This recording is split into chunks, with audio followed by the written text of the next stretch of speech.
Bonsoir, c'est Gilles sur boursicoté.com. Voici l'analyse technique Forex et matières premières pour cette journée du lundi 19 mai 2014. Et nous commençons par la paire de devises euro-dollar, donc pas de grands changements depuis l'attaque ici de cette zone des 1,3680.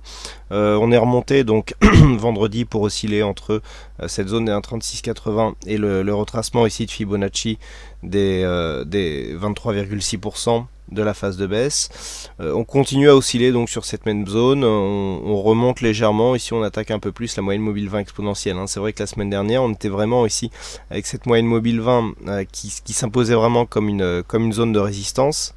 Aujourd'hui on vient ici attaquer cette zone d'une manière un peu plus franche et dynamique. Toutefois, le retracement des 23,6% donc à 1,3730 fait toujours office de résistance. Donc par rapport à cette phase de baisse ici, eh bien on n'arrive pas à développer un rebond technique. Il faudrait vraiment maintenant s'affranchir ici de cette zone de résistance pour venir marquer un rebond. Donc auquel cas l'objectif deviendrait 1,3780. Tant que ce rebond technique n'intervient pas, eh bien nous pouvons dire que nous sommes ici sous l'influence d'une forte dynamique baissière. Forte pourquoi? Eh bien tout simplement parce qu'après une phase de baisse telle que celle-ci, eh bien il n'y a pas de retracement.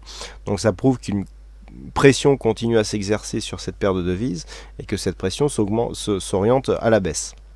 Donc tant qu'on ne casse pas ici cette zone des 1,3730, eh bien nous sommes toujours dans une phase baissière qui pourrait connaître une phase d'accélération, donc si les cours venaient à casser cette zone des 1,3648 qui est toujours le plus bas suite à cette première phase dynamique. Donc soit ici on casse ici à 1,3730 à la hausse et on vient marquer donc un début de rebond technique avec un objectif à 1,3780.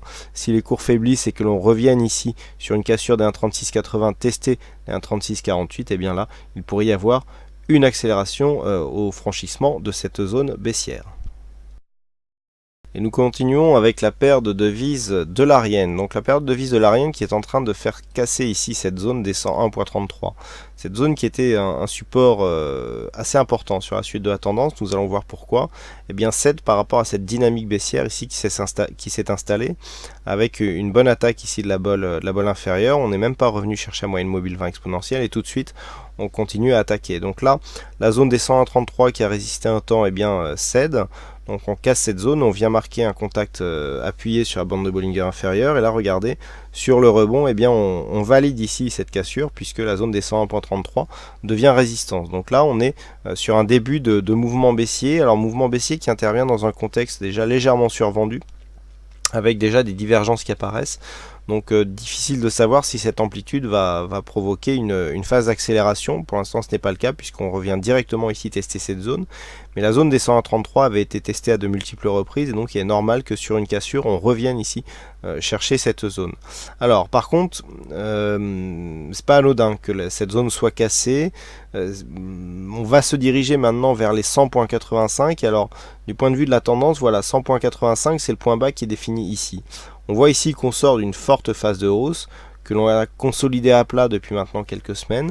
Le fait de venir casser ici cette zone peut nous mettre dans une perspective de continuité et d'accélération baissière. Donc on a la zone des 101,33, première phase de cassure avec de nombreux tests ici sur ces deux phases. On le voit bien quand on rapproche les graphes. Zone à ne pas casser pour ne pas enclencher ici un gros mouvement baissier, c'est la zone des 100,85 puisqu'il s'agit ici de ce double contact que l'on verra peut-être mieux de cette manière. Voilà, on avait eu ici deux contacts sur la zone des 100,85.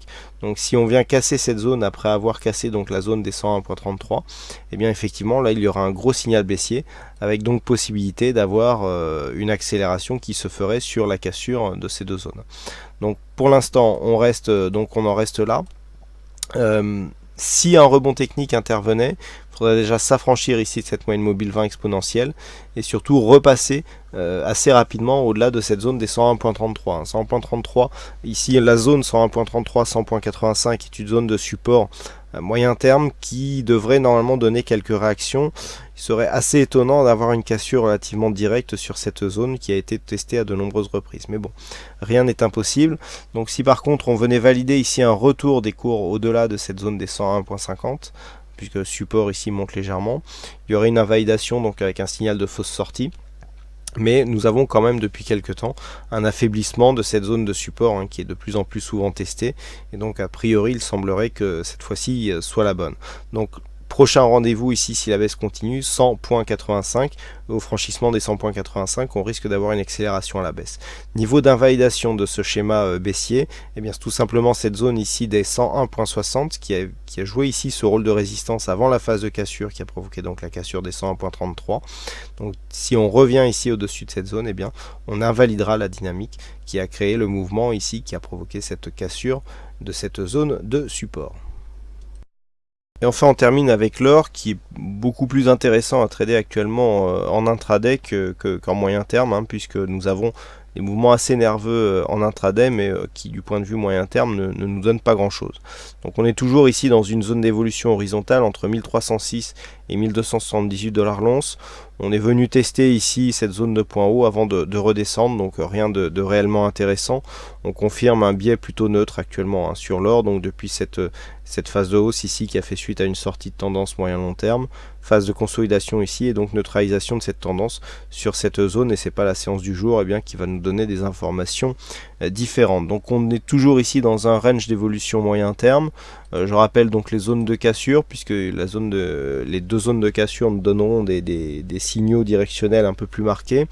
1278 sur la zone basse et 1306 sur la zone hausse, sur la zone haute. Alors sur une cassure haussière, on attendra une amplitude correcte, puisque nous avons eu beaucoup de fausses sorties donc sur cette zone haute. Donc s'il y avait une cassure, on attendrait ici une amplitude correcte, voire un retour ici en pullback pour jouer la continuité du mouvement et donc la cassure haussière. Voilà donc ce que nous pouvons dire sur cette analyse technique Forex et matières premières. Il ne me reste plus qu'à vous souhaiter à toutes et à tous une bonne soirée, bonne chance dans vos prochains trades, et on se retrouve donc dès demain pour d'autres analyses techniques en vidéo. Bonsoir à tous.